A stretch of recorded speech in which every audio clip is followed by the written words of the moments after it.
Hey everybody, JJ here. Back again with another Saturday of Zoom networking.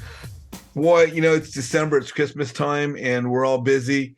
And with all the chaos and holiday shopping, I am really pleased that our guest speaker is here today to take time to be with us in the midst of this holiday season. Our guest speaker today is out of Pace Morby's Sub 2 community. And I'm sure if you've been on the calls before, you watched my YouTube channel before, you've heard me talk about Pace and Sub 2. Pace Morby is phenomenal. He's a legend in the real estate education platform. His Sub 2 group is the premier real estate education group in the country. And as I said also before, we're not talking about Pace today, but we're talking about this guy, my guest speaker. He is started as a student. He is now sharing his knowledge, coaching people, helping people. He's an entrepreneur. He's a businessman. He's a family man, father, husband, and a leader in our community in Sub 2. I had the pleasure to meet this young man when I went to San Francisco for one of the San Francisco networking events by Munif Saza, of all people, another legend within Sub 2. But I had a chance to meet this young man, and our guest speaker has become a good friend of mine. Someone I love this guy, highly respect him. My good friend, Konti Leci. Konti, how are you, my friend? I'm doing great, JJ. How are you? I'm good, man. I'm good. I'm so glad to have you here today. Thanks for having me here. I appreciate everybody's patience. Oh, it's this whole Zoom world is great because we can connect and chat and hang out and get ready for a rock star like yourself. So let me ask you, for those that don't know you, what part of the country are you from? I'm here in Jacksonville, Florida. Aha. Now, have you been in Jacksonville your whole life? Or I know people move in and out of Florida. No, only 11 years. I moved here from Greece 11 years ago. I am originally from Albania. I left Albania when I was 19 years old. I lived there for 19 years. I lived in Greece for 20 years, and then I've been here for 11 years. And I always joke about it. I say, okay, my first 20 years in Albania, my second one in 20 years in Greece. I'll stay here 20 years, and then I'll go travel around the world for the rest of my life, if I live long enough. Well, there you go. No, that's great. And one of my business partners is from Greece, excuse me, he's Greek. He's not from Greece, but he's Greek. I guess it's the same thing as what a lot of people like to think. So let me ask you, I know we're talking about real estate today and talking about your journey. What is it about real estate that it's something you always done real estate, or were you did you get into it right away, or is it recent? What drew you to real estate? I didn't even know what real estate is. I had no clue. I found out about real estate only 6 years ago. I didn't even know that there is such a thing as real estate. And what did you do before you became a real estate investor? Well, what's your background? you mean here in the United States, right? Well, I mean, as an adult, I mean, through your teens, through your 20s. Yeah, What's been your journey? Yeah, I was adventurous. I left Albania when I was 19, and then I moved to Greece, and I started as a homeless there for a few months, and then went my way up, where I created my family. I got married in Greece, and I had my children in Greece, and then I ended up working for one of the richest people in Greece. Which I learned a lot from them that helped me when I transitioned here in the United States. What kind of industry was that you were in Greece? Oh, I was a chauffeur. I was like their 24/7 guy. I would handle everything about them: banks, cars, anything they needed. I was there for them. I was like the person who was closer to the family than everybody else. So I could see everything, what they were doing. I knew their deepest secrets. So it was a fun experience, a very good experience. It sounds like it'd be a good private money lender for you today. No, I don't. I am in contact with them from time to time. I call them to see how they're doing, but I've never even thought about getting into a business relationship. Yeah, I've got people I know as well that I kind of keep that separate. Um, so as you got to the United States, you've been here for a while, for a minute, as the kids say.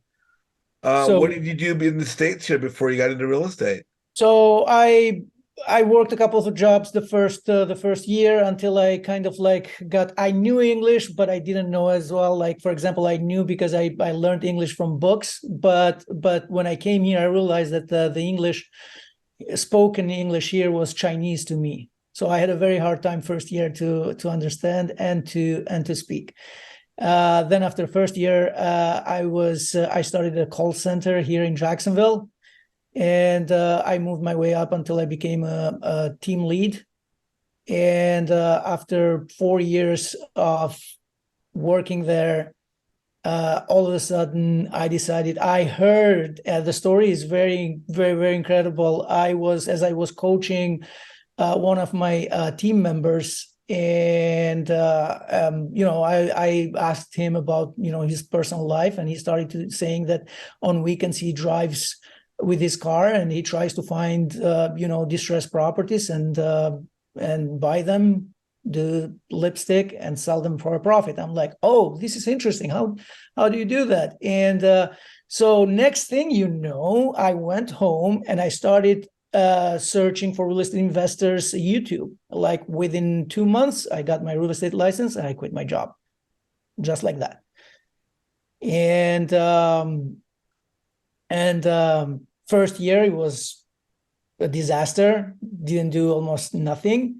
Then I got my first flip. It took me from A to Z, a flip that today would take me a month to 2-3 weeks to rehab, another month, maybe 2 months, maximum 3 months to sell it. It took me 11 months. I didn't have a clue what flip is. I just jumped, and then I decided to figure things out as I was going.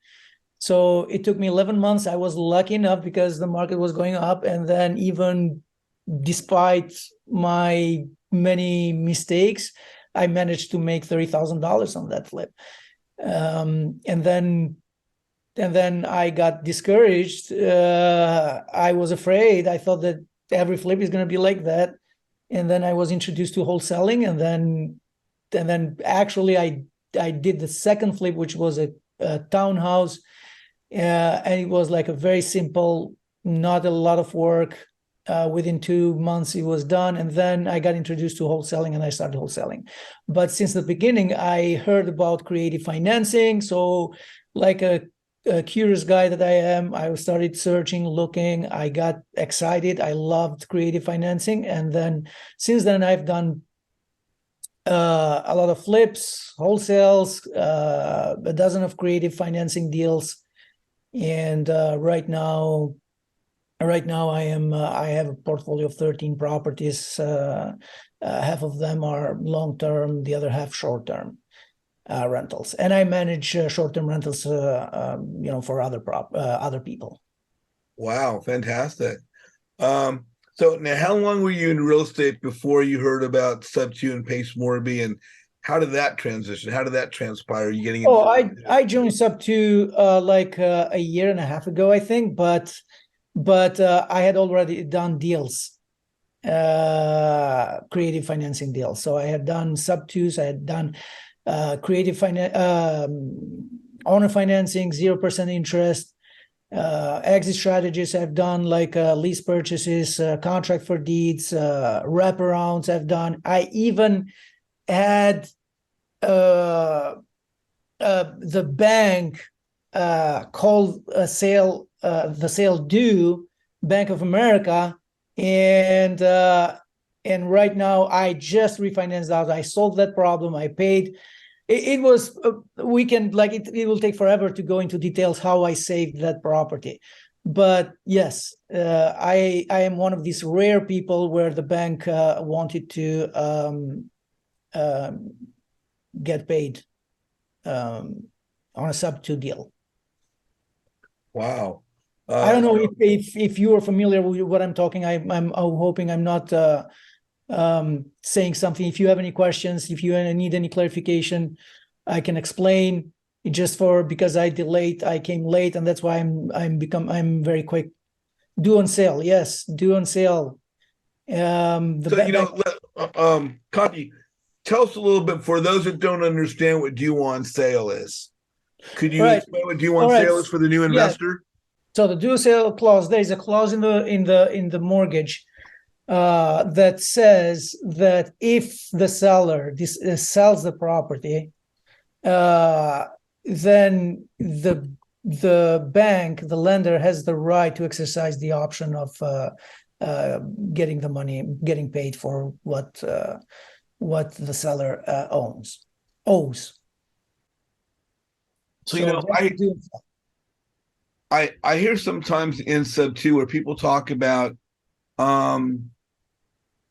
being able to assume the loan. No, they cannot assume. No bank will allow a loan to be assumed. What we do on a sub 2 and on a subject to existing mortgage is that the property belongs to us, but the loan remains in the seller's name. Okay.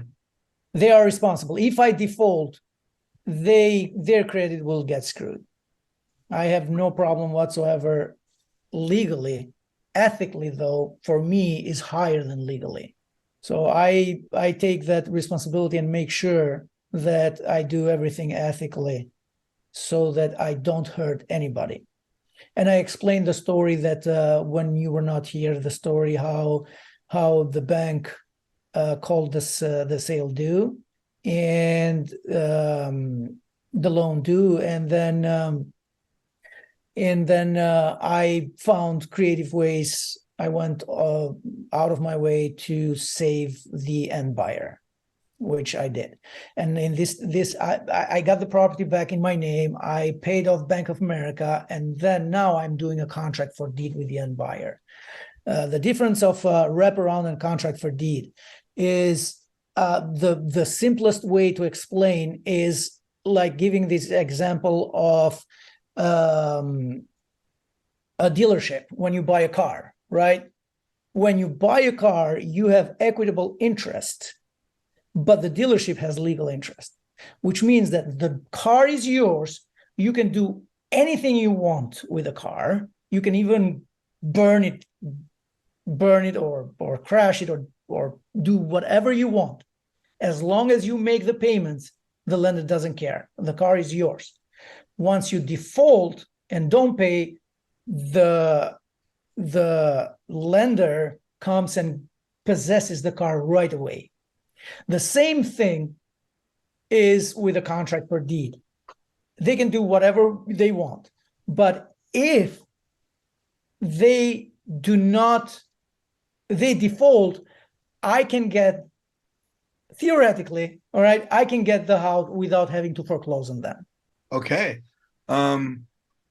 Is this and in Florida, the foreclosing process is 6 months to a year. Sometimes it goes 2 years. So it's very expensive. And that's why sometimes I prefer the contract for deed instead of wraparound. Okay, now, what's the difference between a wraparound and the contract for the deed? The contract for deed, they do not have title. It's still me. They have equitable interest, right? Just like I explained with the car. I can possess the house anytime I want without having to go to foreclose on them. Now, this is theoretically because if the end buyer decides to go to the court, then you're going to have problems, and probably the court will judge against you, and they will have you foreclose on them. But most likely, when they default, they don't have money. They don't have money to go to courts and stuff like that to pay attorneys, and they're just going to let it go, and then I can get the house without having to foreclose. Adrian Miller, you are on with Konti. Let's see, what's your question? Yeah, so I was going to ask wraparound versus contract for deed versus lease option. I'm trying to figure out what the difference is. I mean, I understand, but I want to get your opinion about the difference between those three exits. And specifically, I know that who gets to claim taxes is going to be different depending on which one of those exit strategies you're using. So I was just curious, if one protects you more than the other. And then the follow-up question is, I believe that because I'm in Illinois, I don't know if we have contract for deed, but I know that usually we'll do on sale clauses, we usually will do a land trust. So I don't know if It's that's the very same. Land similar. trust. Okay. Land Okay, trust that's is what I want another to know. word for contract for deed. Yes. Okay, that's what I want to know. Okay. Yes. So that's why I was curious about. But yeah, so if you could explain the lease option versus the contract for deed Yeah. and how So that's different. the lease option is that you are not selling the house, you are renting the house for a certain period of time, with them having the option to purchase it by that and by the end of the term. Let's say that we decide that, hey, I can sell it to you when you're ready. I understand you cannot be approved now, but I know that if you follow, fix your credit, do whatever you need to do so that you can get approved for a loan. If that period of time is 2 years, I can make a lease for you for 2 years. And you now, by the end of this term, have the right to exercise this option. You are not obligated, but you have the right.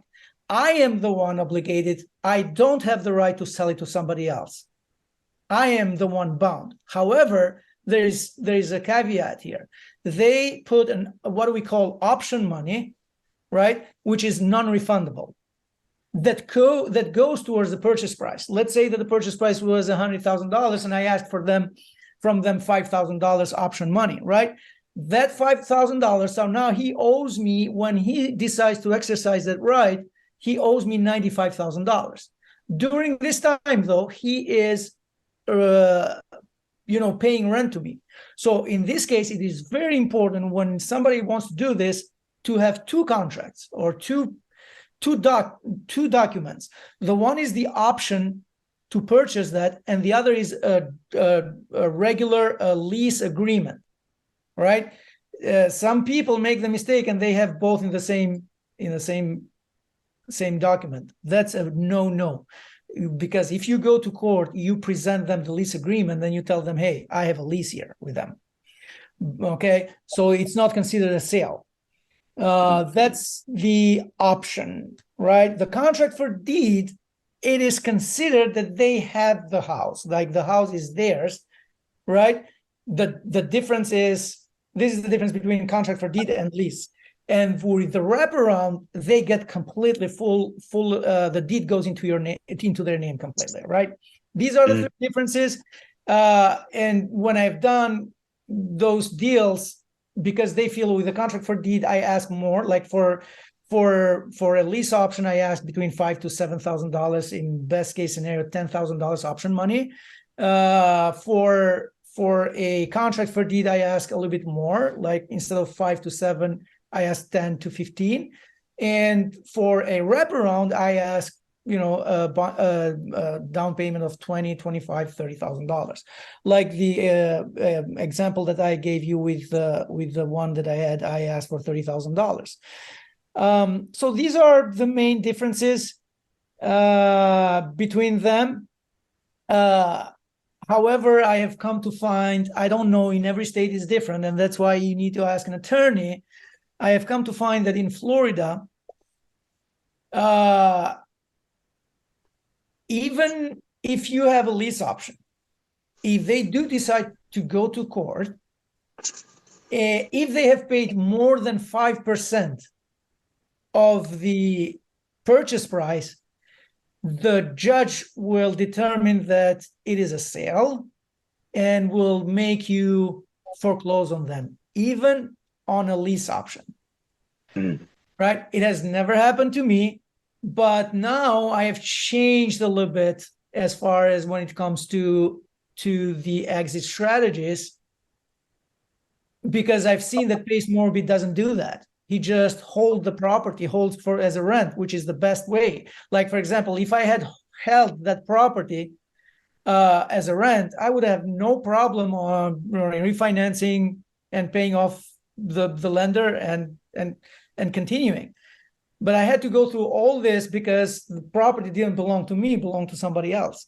So I have decided to go for this reason, number one. And number two, I realized that I was losing a lot of money at a market that was going only up, right? For example, if I bought a property for $100,000 and I sold it to them for 130, right? In 2 years, 3 years, that property had gone $200,000.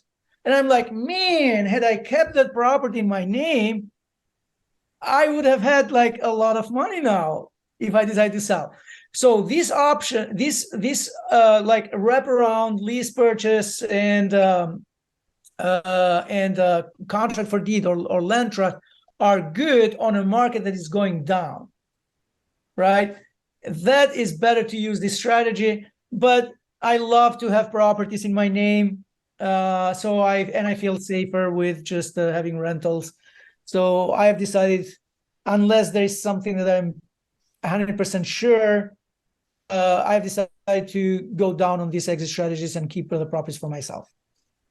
That makes a lot of sense. Thank you so much. One of the things I was going to say is that for those exit strategies, not the wraparound, but lease option and specifically is in high cap rate areas is where we're doing them or where we would do them more to try to get a higher price when the market is either stabilized or going down.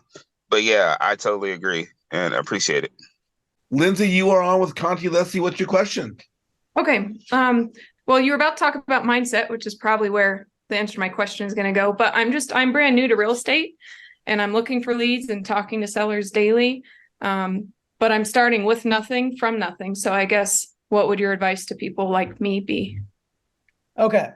A great question. Lindsay, by the way, if you ever need anything, don't hesitate. I'll put my phone number there. Don't hesitate to reach out to me. Okay. Any questions about a specific lead or deal or whatever you have.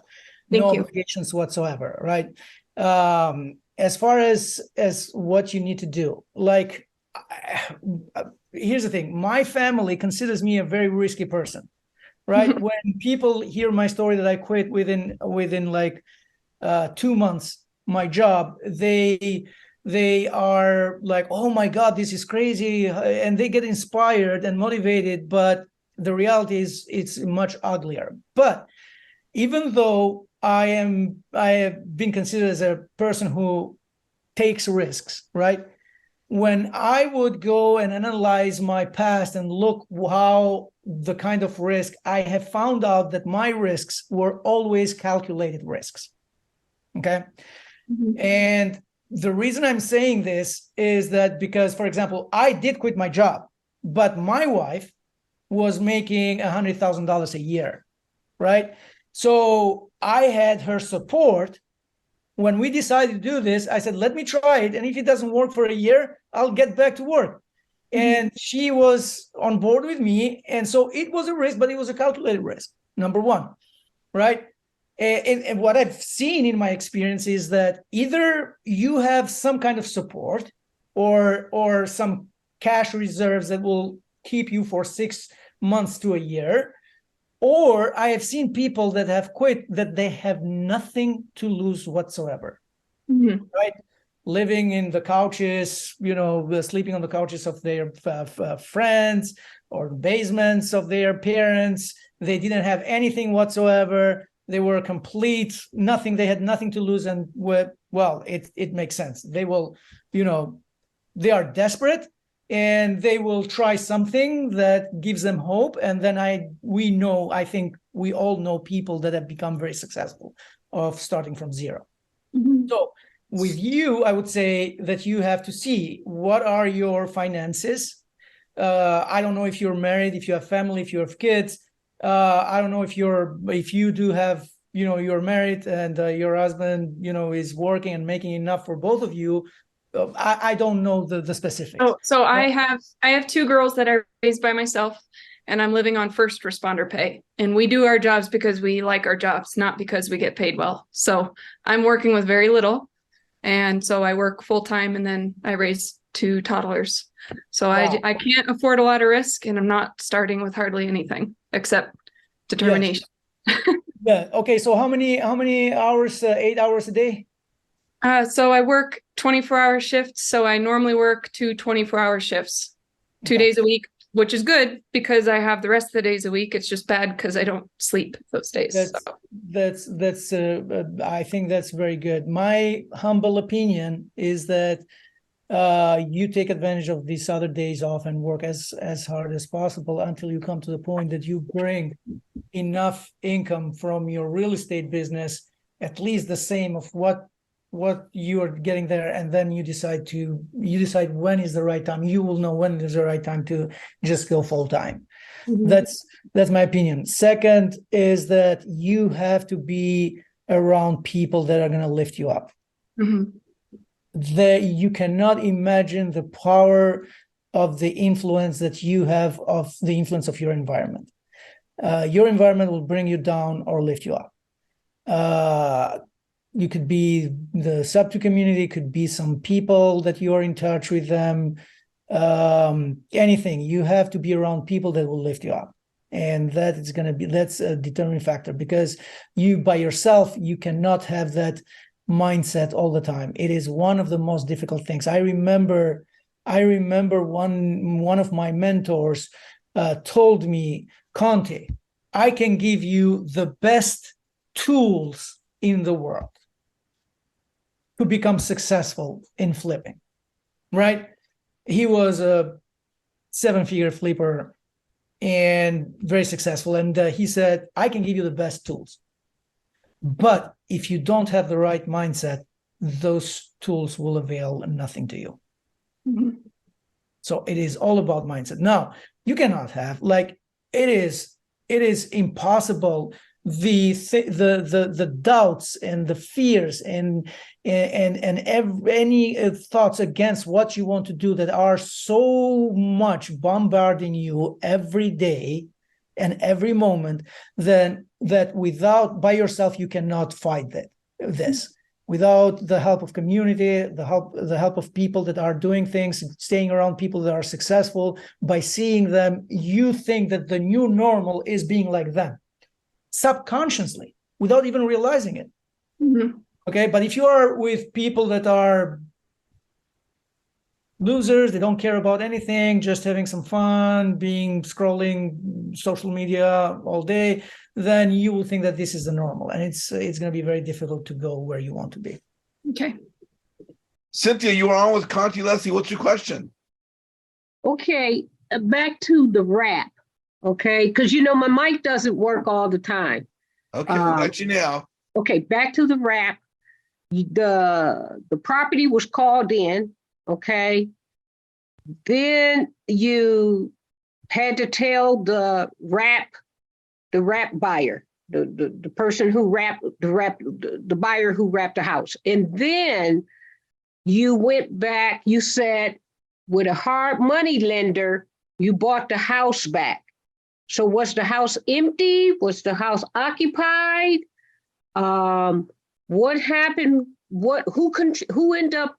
What happened to the buyer wrapped $30,000 that he paid you? Okay, so the buyer lives still in that house, right? He transferred the deed into my name, and he continued to pay that monthly payment to me. Right? In the meantime, now that the lender that I wanted to refinance, now I reached out to a private money lender. I explained him the story. I told him, give me the money to pay Bank of America. Right? He sold a huge equity, and he realized that there is no risk for him, and he was willing to do that. So I took money from him. I paid Bank of America, and I closed at the title company with transferring the deed from the end buyer's name to me. So the end buyer sold it to me, back to me, right? Now, when he sold it back to me, he didn't get the $30,000 back. He sold it to me for the price, that the same price that I showed to title to To close that it. I owe to Bank of America, right? Now, I have the $30,000, right? I know what's the amount that is for him, and now I will transfer it back to him for the same amount, plus all the closing cost and the hard money fee, because I was helping him. I am not going to eat that cost. I explained to him it's going to be cost involved. You're going to have to pay it, but at least I can save the house from getting taken from you. And he agreed to that. So now I will be in the process. I will start the process by the end of the month. I will have done where I will create those paperworks, that contract for deed that says that I am transferring, selling the property back to him. Wow. Now, remember when I said that his son wanted to close and then he backed away? At that time, I had calculated that I would get, if we close within 2 weeks, I would pay Bank of America and I would get another $20,000, which is the last paycheck. Remember, in wraparounds, you have the first paycheck, the $30,000, you have the monthly cash flow, and then when they close on the property, they pay you what's the difference, right? And that difference was another $20,000. Now I am going to sell it to him back for the amount, whatever, The he close. owes to the new lender, plus $20,000, so that I can get the $20,000 that I was hoping to get 2 months ago. Okay. Wow. I hope this makes sense, right? I did follow it. It looks like the rapper lost out, though. Looked like he lost out. He lost a lot, but at the same time, the lucky thing for him is that he still has a lot of equity in the house.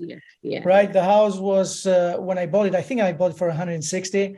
I sold it to him for 200, right? 30, 20, probably 150. The difference is $50,000 anyway. And now the house is over $300,000. Okay. So that's a profit for him. Thanks for if we move our rental properties. You're welcome. Sylvia, thank you so much. Amato, you are on with Konti Leci. What's your question? Yes, Konti, thank you so much for sharing your knowledge.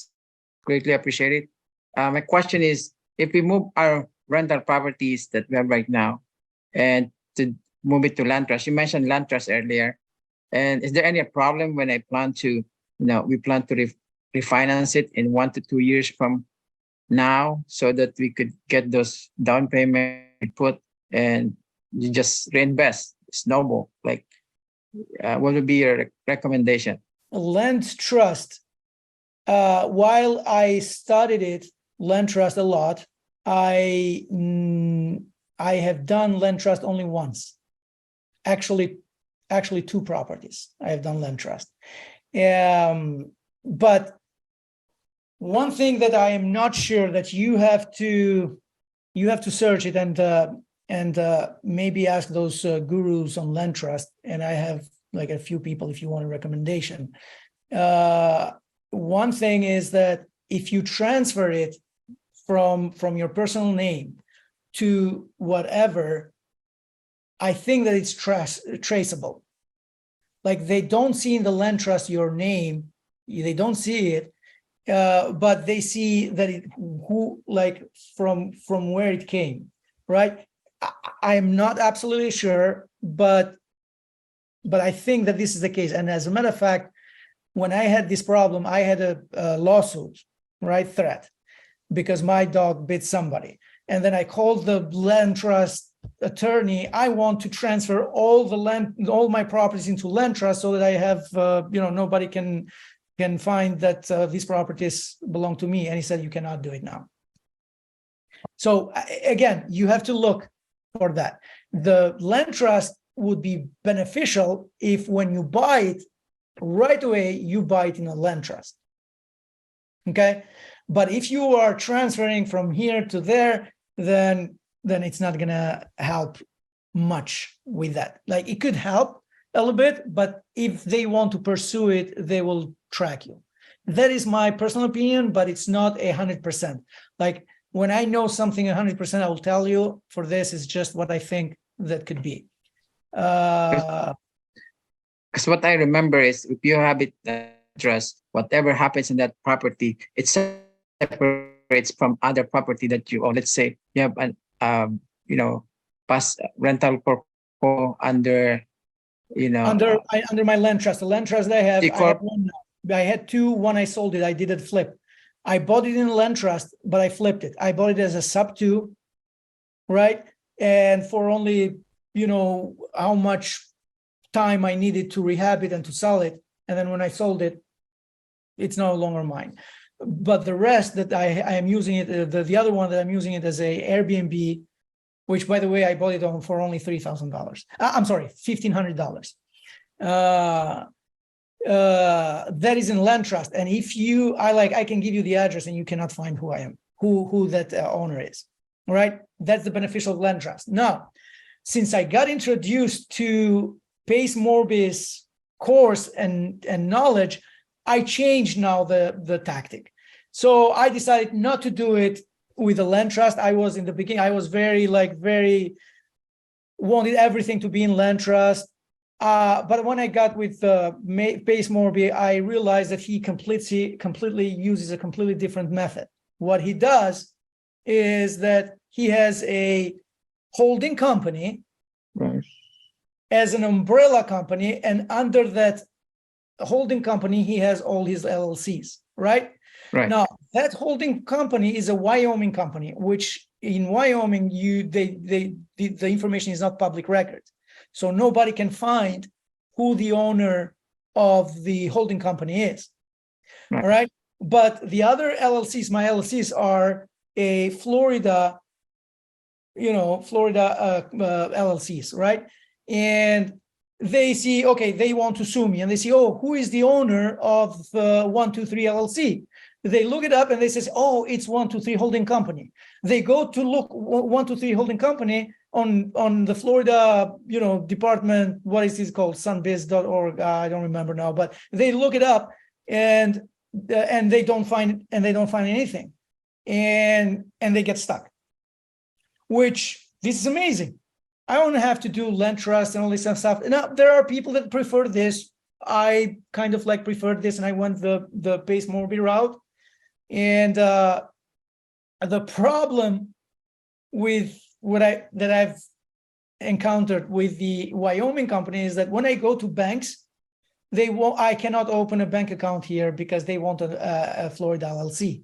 And one particular bank, I gave them my LLC, but when they looked it up, they said, oh, who is this 123 Holding LLC? I said, this is a Wyoming company. I said, no, we can't do it. But I found other banks, local banks, that they can do it. So there are banks that will allow you to have it. So I kind of changed from land trust to under my LLC, buying everything under my LLC, because I know that nobody can find who the owner of this LLC is. Okay, Cynthia, you are back with Konti Leci. What's your question? Okay, so I'm here in Brunswick, Georgia. You in Jacksonville. I'd like to, first of all, I think your knowledge is off the chain. I appreciate your share. You got a wealth of knowledge that is showering on us. This is awesome. And I'd like to know, do you buy up in Georgia? Brunswick, Savannah, Georgia? I haven't, but I will. If right. if I have a good deal, the numbers make sense, I will. I like to stay connected to you. I'm in Brunswick. Awesome. And it's close, it's very close to Jacksonville. It's not far. So if you're speeding a little bit, you can get to the airport. Somebody can drop you off up front in about 48 minutes. Yes, absolutely. I'm afraid of Georgia Police. Yeah, They are notorious. yeah. But yes, I will buy a property there. Absolutely. I have my crew that is willing to go there and do the rehab. Okay. Like to stay connected with you. Absolutely. I have already put my phone number in chat. Okay. And Thanks. Cynthia, I'll make sure that we get you and Conti connected with one another. Okay. Appreciate it. Thank you so much. Joel, you're on with Konti Leci. What's your question? How you doing, Conti? Thank you for your time today, man. Really, I just more curious about like how the Wyoming holding company. I don't know if you know more about like privacy acts or laws or what is it? Does that setting that holding company up in Wyoming, it doesn't restrict you at all from being able to do business without anywhere else within the nation? Is that correct? I just want to make sure I understand that correctly. It does if you try to do business with the Wyoming LLC, Wyoming Holding LLC. But like I said, that you create subsidiaries LLCs that are under that Wyoming Holding LLC that are LLCs of your state. If you are in Florida, Florida LLCs. If you are in Georgia, Georgia, and so forth. And then you do business with these LLCs. And there are some banks that are stricter, but there are always banks that will allow you to do that, even if, as long as you provide them the paperwork that you are the owner of the Wyoming holding company, right? Okay. Because your problem is not with the bank. You don't care the bank knowing who the owner is. The problem is with the person who wants to sue you. Exactly. Person who wants to sue you, nobody's going to tell them who owns that property. So I don't know. Did I answer your question? It does. And then also in regards to, let's say how you say that some banks don't work with individuals because they have that initial Wyoming holding company. Are there any that you know? I mean, is like Chase a good national bank? Because I mean, you kind of really would. No. Would you rather stick with the national? Does it matter just wherever you can like get in with that No. will accept? No, Chase is not good. I tried with Chase. Okay. It didn't work. Okay. Number one, you can try a very good bank that is only online only is Refi. Let me see, Relay. Here's what I have: Alco Holdings LLC, Alco Realty and Property Solution LLC, and Alco Realty Strategies LLC.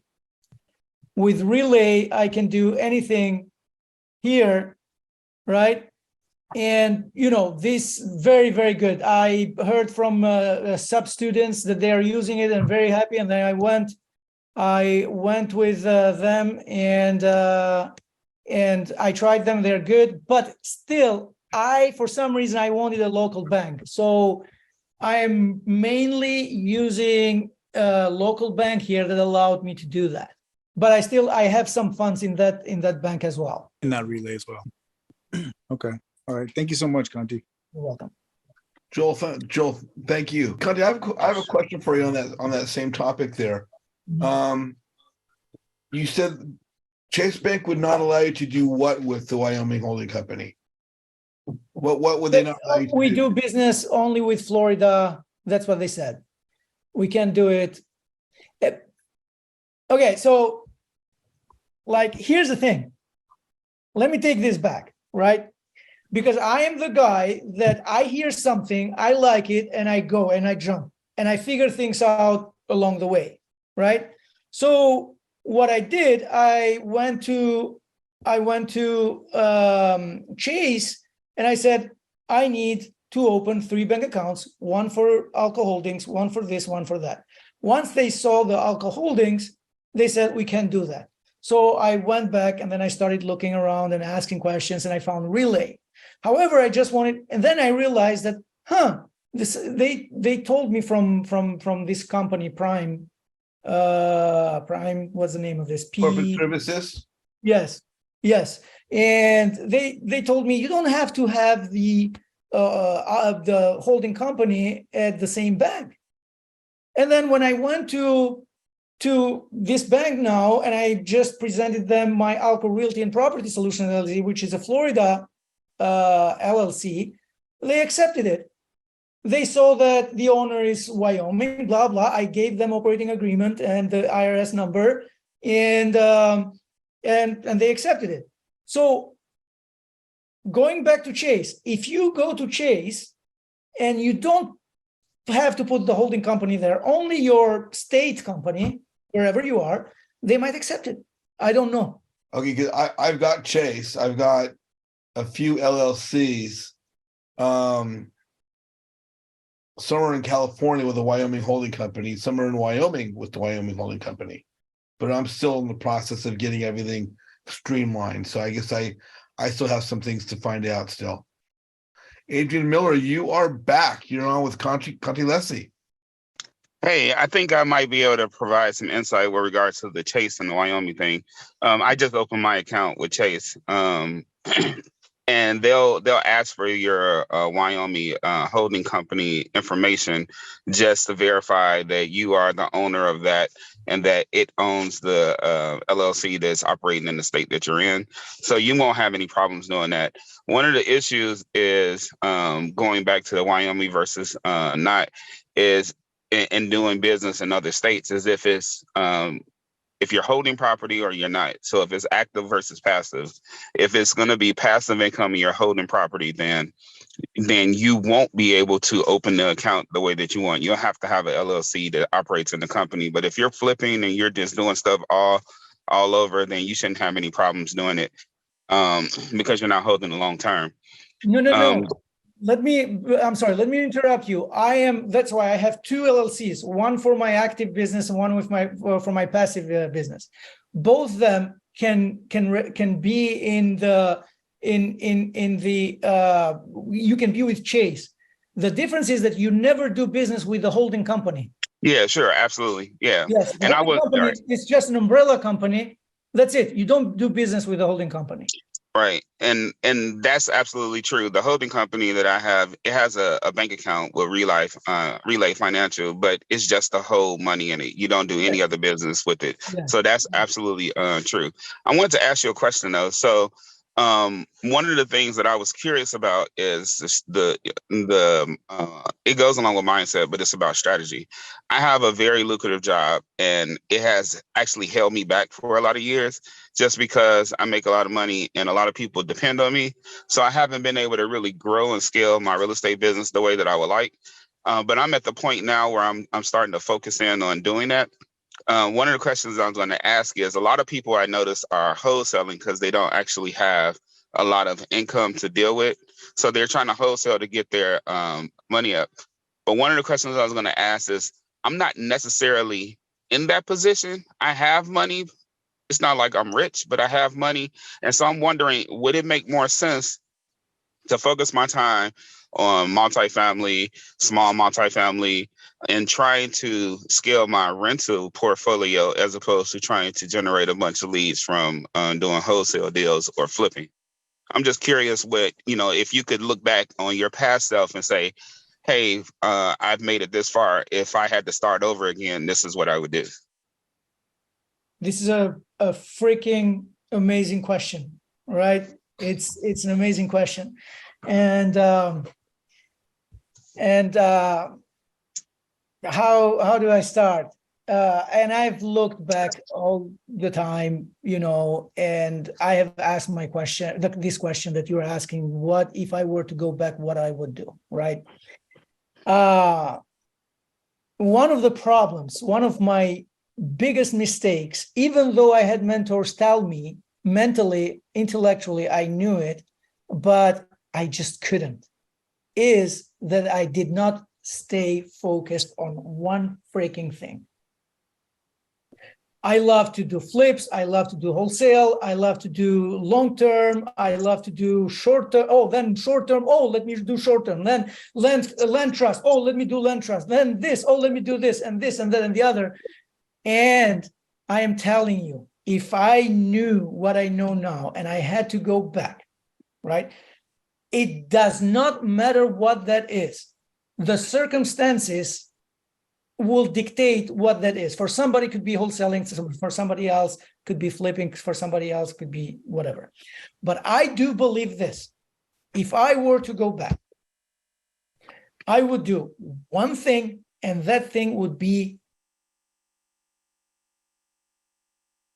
active money, not passive.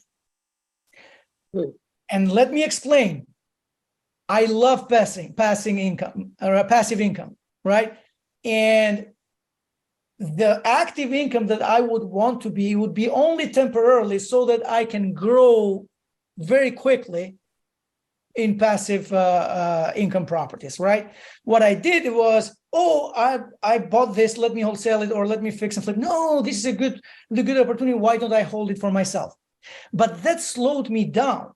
If I had go only fix and flips and wholesaling, and I knew how to save money, I would have enough money to buy multifamily now and make much more passive income that I am making right now with my little 13 properties. Here in America, there are 3 ways of making money and becoming like super successful, right? According to my opinion. Insurance companies, banking industry, and financing and real estate. These are the 3 things that you make money.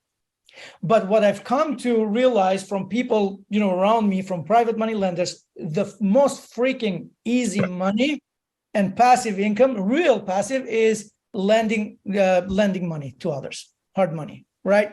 So because we don't know anything about insurance, so let's say, what do we do? Real estate or passive?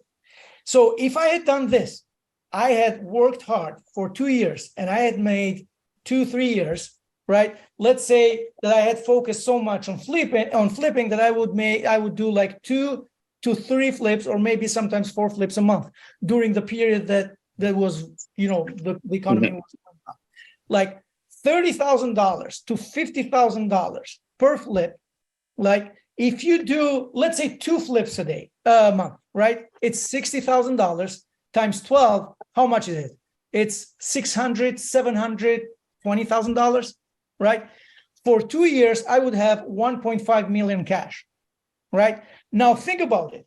You have, let's say, $500,000 go on taxes, whatever, blah, blah. You have $1 million, right? If you have $1 million, only by lending to people, like on properties for fix and flips, you make around 15%, 14 to 15%, 15%, which is $100,000 to $150,000 a year. Yeah. Mm-hmm. By doing absolutely nothing. And then you have so much money coming into you that you say, okay, now I want this property as a buy and hold. Now I want this, now I want this, now I want this. Oh, let me sell this for, and let me buy a multifamily of 20, 30, 40 units. Or let me do this, like, so that's my opinion. So if you focus on one thing and one thing only, and you live for 2 freaking years below your means, like, I don't know, let's say that you make, somebody is in a corporate job, right? And he's making $100,000, right? If you are like making $100,000 and then you have a spouse that is making another, $60,000, right? Can you sacrifice and live on maybe $50,000 a year and save that $100,000 and do nothing else? Just save that $100,000, right? A year. And then with that money, you have so much money that you can start doing flips, and then increase that, and then do another one and increase, and do another one, increase, or you can, if you love, because I said it doesn't have to be flip or wholesale or anything. It could be anything that you are excited, that excites you. You could just do, for every $20,000 that you save, you buy a rental property. For every $20,000 you save, you buy a rental property. For every $20,000. So the point is in the mindset of wanting not to show off on social media that I have this expensive car and this luxury life and this vacation and this, that, and the other, but to live below your means. That if you are making good money on a corporate job, right? If you are not, then you have to find out how to make money on wholesaling, right? But what I'm saying is that the whole point is into the mindset of living on like the most basics, no matter no matter how much you make, it's how much you save. That's my point. Thank you Then- so much. I appreciate it. Thank you. Rachel and Jordan, you are on with Konti Leci. What's your question? Hi, so we have a potential deal and we're excited to get going, but we don't have an LLC yet. So do we wait to pursue the deal until we have the LLC, or can we somehow gift it to the LLC later? Number one, buy it in your name. Doesn't matter. You don't have to have the LLC right now. Is it a deal that they are going to have doesn't matter. It could be a rental in your name. Nothing is going to happen because you have a couple of properties in your name. Okay. Right? Do not let I don't have an LLC. Number two, it's so freaking easy to create an LLC. You can just pay $250 to an attorney, and then within 2 hours you have the LLC, and within 2 weeks you have the IRS, documentation, so you can go to the bank and open a bank account. So that should not be a factor that will scare you out of the deal. Number three, let's say that you're scared. Find somebody that you want to wholesale it until you're ready for that mentally or whatever. So there are options. And just like I said in the beginning, if you are around people that will lift you up, your new norm is going to be, oh, this is so easy, right? Instead of, oh, should I do it? So if you surround yourself with people that do this all the time. Thank you. One of the things we were talking about earlier before the call was the importance of networking to build your base, to build your connection so you can scale up. And the more you become visible and market yourselves, the more you guys will be noticed and able to develop an acquaintanceship and ideally a friendship with people like Konti.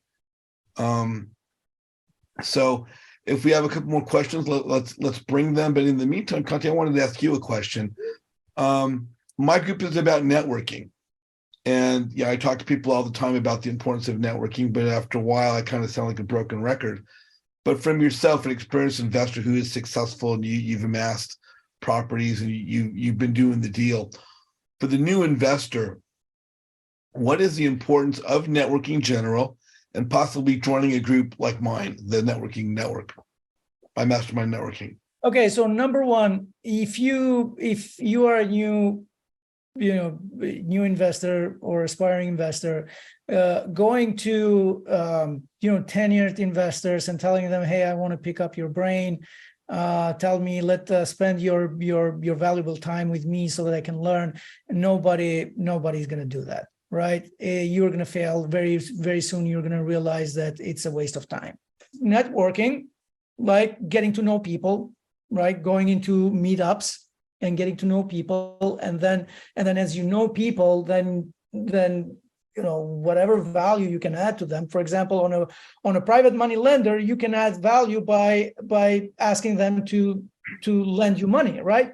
But in order for them to lend you money, you have to find a deal. Right. So it is important to find people of all the aspects of the real estate so that when you come to the point that you find the deal, then you have the right people. Now, when I started, my first flip took me 11 months because I didn't know any contractors. I didn't have any idea that hard money exists. Right. I was using my HELOC.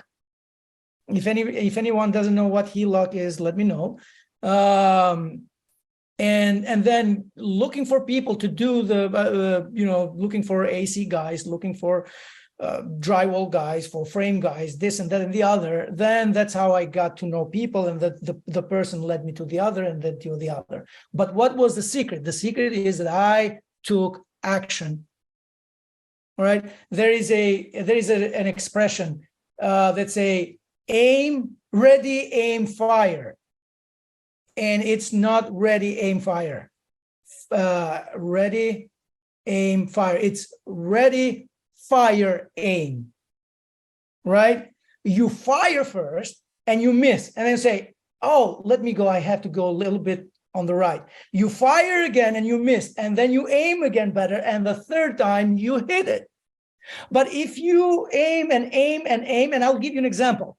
When I started 6 years, real quick, sorry about that, but when I started 6 years ago, I was so excited by my YouTube videos, and I went to a contractor guy, and I say, hey, you know about fixing houses and all this stuff. Why don't you do this? And he started, oh man, this is very difficult, and it's not that easy, they'll think. And in the beginning, I got disappointed and discouraged. But then I would go to YouTube videos, and I would get pumped up again. And I said, and I was discussing with him, and I said, hey, I'm going to do this. And he said, okay, you become the guinea pig. And if you become successful, I will follow you and I'll do the same. If you don't, then guess what? I'm safe. 6 years later, I have the success of what I have, and he is still working hard in that construction business. Right? Because he was aiming. I had another friend that I went to, and we were discussing, and he was excited, I was excited. But the difference is that I took action, he never took action. And then he went to Germany for many years. He came back to America. He came and visited me. I said, do you remember 6 years ago? Yes, I do. Here's where I am. Here's where you are. There was no movement on his end. He stayed where he was 6 years ago. And I became who I became 6 years later. Right? So the point is, take action. And then by taking action, you're going to get to know people. And then you're going to ask them, hey, can you help me with this? I have this deal. Can you help me? And somebody can say, well, let's split the profit, and I'll be more than happy. Okay, split the profit. Learn. Don't make 100, make 50. Don't make 30, make 15. Okay. And one of the first things that I did once like in the beginning, when I quit my job, I started YouTube videos, and I found a guru, right? And I called him, and he said $15,000, and boom, I gave him $15,000. The worst thing ever, at the same time, the worst decision ever, but the best decision ever, because I realized later on that I could have gotten this deal for $7,000, but I paid double. But here's the difference. I used only 1% of his course. I got disappointed. I used only 1% of his course, and that 1%, when I see back, has given me hundreds and thousands of dollars in profit. And I said, oh, this is too much. They want to rob people, blah, blah, blah, and blah, blah, blah. Well, I was right, because I paid too much. But think about it. Yeah, I pay too much. Now, the wise Konti wouldn't pay that much. Maybe I can teach my son not to pay that much. But it's better to pay more, but the return on investment later on is much better than not to pay at all. Konti, thank you so much. You just brought a wealth of knowledge today, wealth of experience, gold nuggets. I know a lot of people are taking notes back there. I can see people taking notes. Just really want to thank you for coming on today. So if we don't have any more questions, we're going to jump into the breakout room shortly. But before we do, we're going to wrap up the video for YouTube. If you guys are watching the video today right now on YouTube, please like Konti's presentation. Please put some comments down below. If you're on the call, hang on. I'm going to go to the breakout rooms. Konti, if people want to reach you, what's the best way to contact you? Would it be Instagram, LinkedIn? I am not a social media guy, but my most common one that I use is Facebook, and it's my name is unique. You just look up Konti Leci, and then you'll find me. If you guys, I can send you the link of my website, and if you guys are willing to leave a review for me, that would be great. Why don't you share your website? Put it up right now. So this is my website. This is where I get most of my leads. I do PPC and I do SEO. And I have around 45 reviews, and if I could get more reviews, it would be great. Okay, so I've got your website up on the screen right now. Trying to share that. So this is your website, and it is JacksonvilleHomeOffers.com. That's correct. Konti, I really want to thank you for being on today. I really appreciate your time, and look forward to talking to you more, getting to know you better in the future. And with 2023, hopefully we can get you back again sometime middle of next year and share some more gold nuggets with us. If anybody needs anything, call me and I'll find the time for you. Yeah, we see them in the chat. You're already getting some Thank you. reviews for Thank your you, business Tom. there. Thank you so much. So guys, if you're on the call right now, hang on, don't go away. We're going to do the breakout rooms. If you are watching on YouTube, thanks for watching us, for supporting us. Look for more videos coming up soon on Flip Side Up with JJ, and jump onto my Facebook group, JJ's Mastermind Networking Group, and my webpage is jjseason.com. But thanks again, everybody, for being here, and we'll see you soon. Thank you. Thank you.